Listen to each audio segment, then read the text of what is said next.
Hi, my name is Tristan Linscott and this is Physics 2211 Lab 4 Oscillations. The purpose of this lab is to analyze the motion of a two-dimensional spring mass system that swings in an arc while oscillating on a spring. We will compare the experimental data from a video analysis with a computational model to understand how the motion and energy of a system changes over time. Throughout this lab, we will learn about the application of the energy principle when evaluating whether or not total energy stays constant during oscillation and how to estimate the period of oscillation from position data.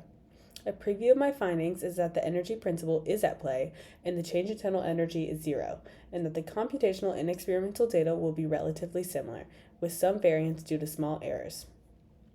To continue the introduction, I will talk about some main ideas and fundamental principles used in this experiment. The first is Newton's second law, aka the momentum principle, which states F net is equal to the change in momentum over the change in time. This principle gives us our velocity and position update formulas, as seen below. The next is energy principle, which states that the total change in energy of a system is equal to the work done on the system by the surroundings plus the exchange of thermal energy between system and surroundings. When a system includes multiple interacting objects, there are three possible energies: kinetic translational, gravitational potential, and spring potential, as seen below. The last part of the introduction will include these relevant models. In our lab, the system is the Earth, spring, and our mass, and our surroundings are nothing that does work on our system. This means our change in energy is zero. Because our system is made of multiple objects, potential energies are considered. This means that our total energy is equal to the sum of kinetic energy, gravitational potential energy, and spring potential energy. On the right, you can see the free body diagram of our system, which includes the spring and gravitational forces, showing our system at equilibrium.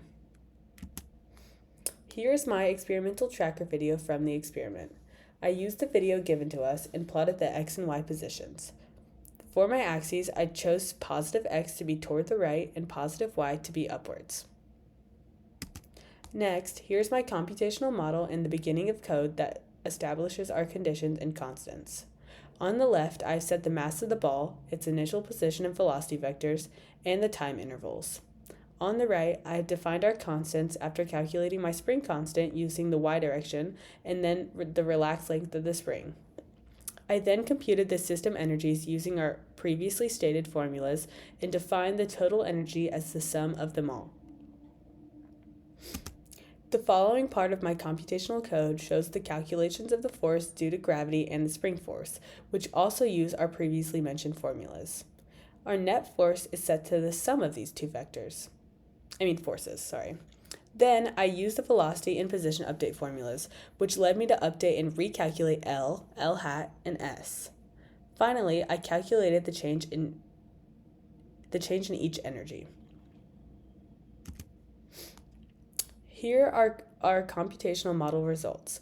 This graph shows the change in energies over time. The red is the change in gravitational potential energy, green is spring potential energy, and blue is kinetic energy.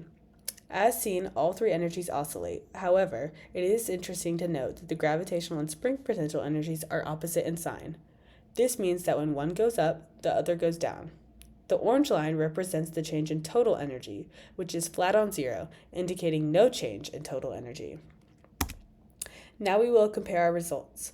In these graphs, we are comparing the position versus time graphs of the computational model in blue and the experiment in red, in both x and y directions, x on top, y on bottom.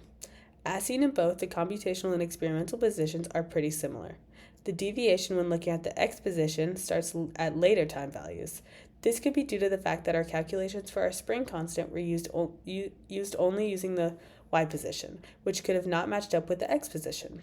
The variance on our y position graph mostly occurs at the extreme values. This could be due to the overprediction of initial displacement in the y direction, which could have originally been because of the quality of our video or accuracy of the tracker. Additional questions. First, we were asked if the energy principle was satisfied in this experiment. The answer is yes. No work was done in our system, meaning our work should be zero.